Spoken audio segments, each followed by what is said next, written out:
fellow geeks. I hope you are all safe and well. Today, I want to bring up a topic that I feel very passionately about. So I hope you will approach this meditation with an open heart and honesty. One of the most controversial debates relating to video games is the possibility for violent video games to encourage real-world violence against others. In my own research, it seems that the results of 5 decades of studies on the subject are anything but conclusive. And at the most, it can only be said that violent video games may contribute in some way to real-world aggression, though not in a way that can be altered by eliminating them, as they are only a portion of the contributing factors. In other words, those who are influenced by violent video games seem to be likely to be violent even without that influence, and eliminating the video games would likely have little effect. But there is one thing that I do think video games and TV has done to our society over the last several decades. We have begun to see people as NPCs instead of individuals. Let's get into our meditative state and I'll explain.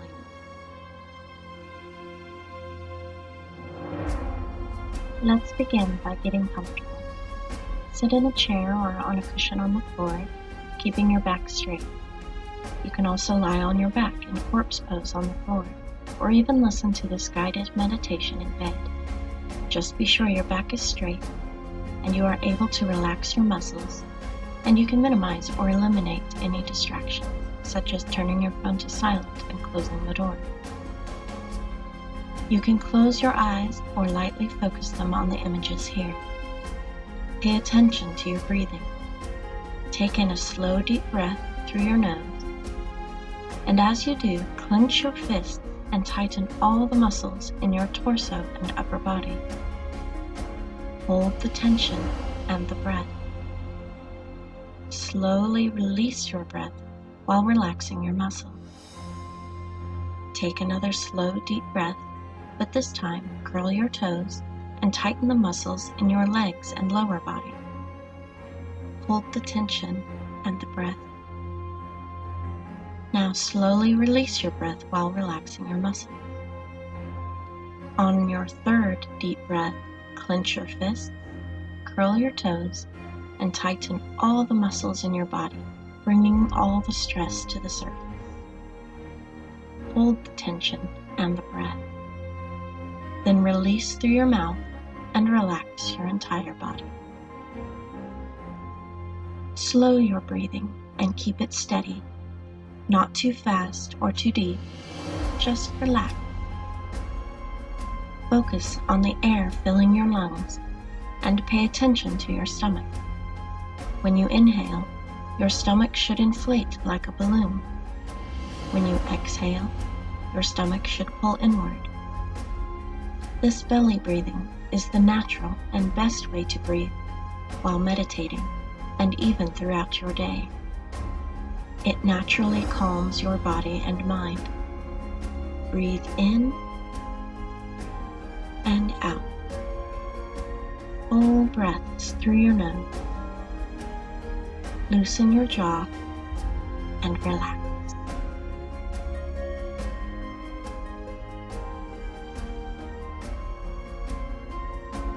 Albert Einstein once said, "A human being is a part of the whole called by us universe, a part limited in time and space." He experiences himself, his thoughts and feelings as something separate from the rest, a kind of optical delusion of his consciousness.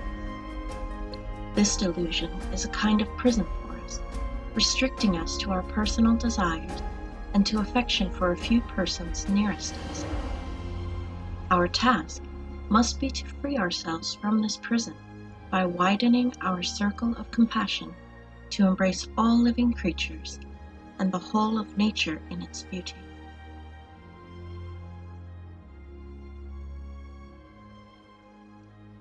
Over the last few months, as our society has reveled in conflict, aggression, and hatred, I have found myself wondering repeatedly why civilized peoples in developed countries seem to be suddenly so primal and violent, embracing bitterness and aggression at a time when we need love and community more than ever. As the Dalai Lama has said, love and compassion are necessities, not luxuries. Without them, humanity cannot survive.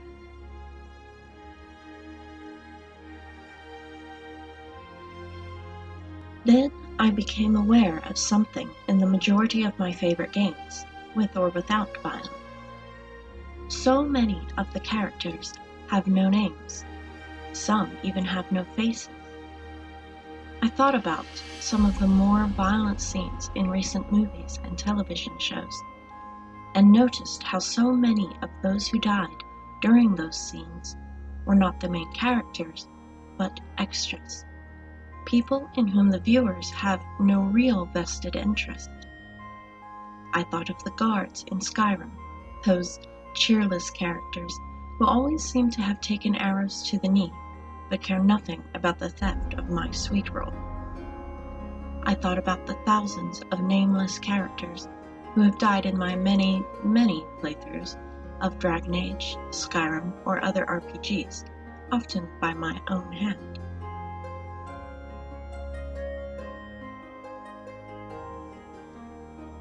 Now, before you roll your eyes too far back into your head, I have no intention of giving up slaying bandits or poking fun at the Skyrim guards.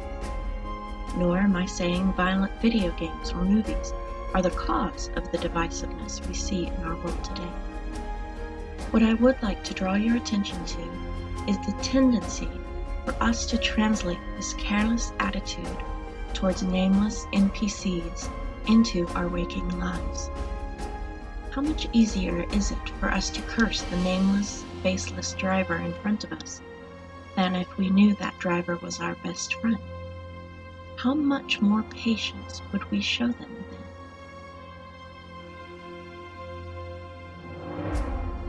Norman Cousins said, "The individual is capable of both great compassion and great indifference.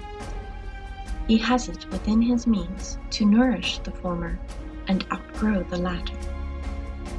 It seems possible that the nameless, shallow quality of the standard NPC or TV extra has conditioned those of us in the developed world to begin to view our fellow man in much the same way. How much more impact a single death is on us when it is someone we know or someone close to us than even hundreds of thousands of deaths around the world.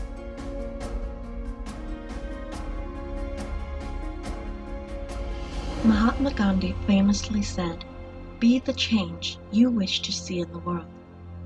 Recently, I personally have been losing faith in humanity, and meditating on this topic has reminded me that I must be the faith in humanity that I wish to see.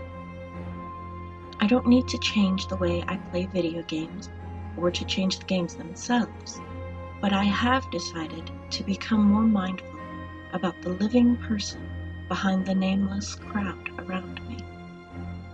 For example, if a stranger pulls out in front of me, I try to think about all the possible reasons they may have needed to do so, other than just to irritate. Maybe they are distracted because they are mourning the loss of a loved one and all the world around them is a haze. Maybe they're in a hurry because they're running late to a job and they might get fired if they show up late again. Maybe they're on the way to the hospital because someone is having a baby. Sometimes I even give them a name and send them a little prayer or blessing.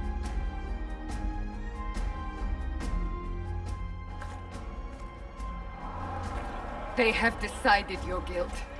They need it.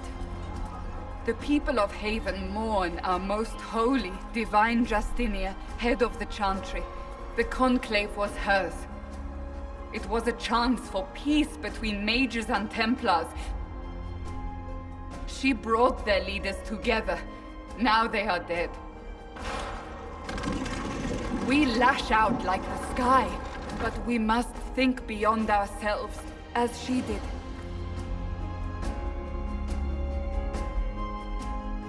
We lash out like the sky, Cassandra says. And indeed, we have all been lashing out in many ways lately.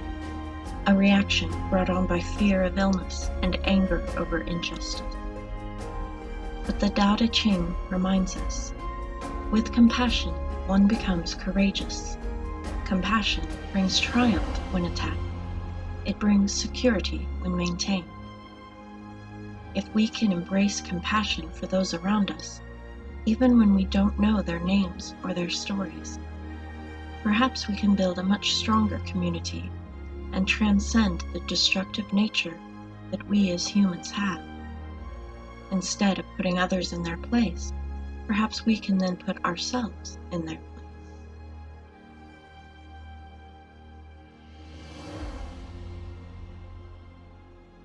Before I give you the challenge for today, I want to mention one more thing. Compassion for others should not cause you to destroy yourself. For the vast majority of my childhood, teens, and 20s, I allowed myself to be abused and destroyed repeatedly by others in an effort to turn the other cheek and put others above myself. This is especially common for people of Judaic religions like Christianity, as well as women in many societies, as they are taught to put their families and communities above their own needs. But that's a topic for another meditation. For now, just remember that as Pema Chodron says, compassion for others begins with kindness to ourselves. It is a lack of love for ourselves that inhibits our compassion towards others, said the Dalai Lama. If we make friends with ourselves, then there is no obstacle to opening our hearts and minds to others.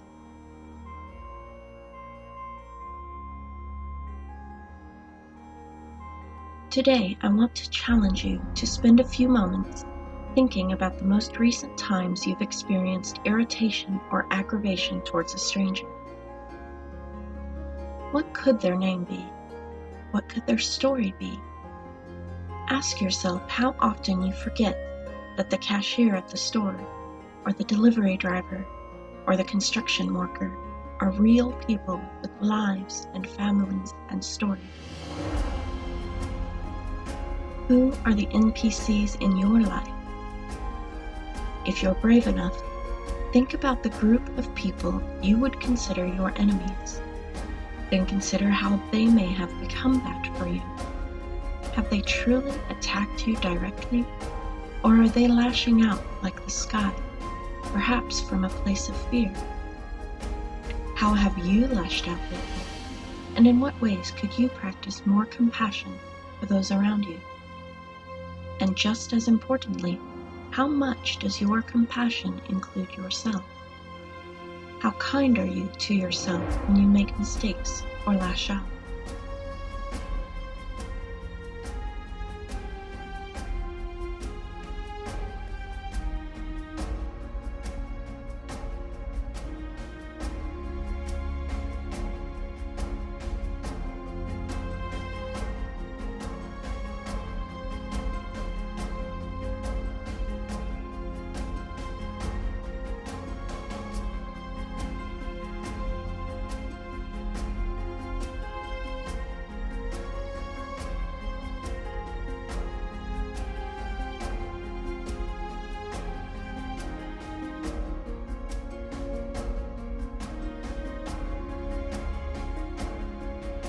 Compassion is not a weakness. Nelson Mandela said, "Our human compassion binds us one to another, not in pity or patronizingly, but as human beings who have learned how to turn our common suffering into hope for the future." I especially like how Pema Chodron says this. Compassion is not a relationship between the healer and the wounded. It is a relationship between equals. Compassion becomes real when we recognize our shared humanity.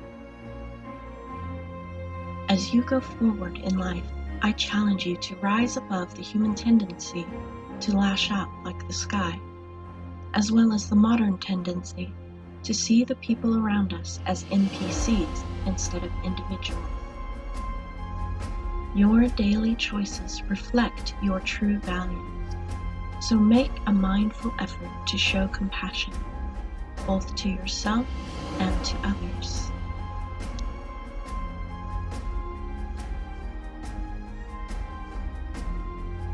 I want to leave you with this beautiful quote from the Bhagavad Gita. Out of compassion, I destroy the darkness of their ignorance. From within them, I light the lamp of wisdom and dispel all darkness from their lives.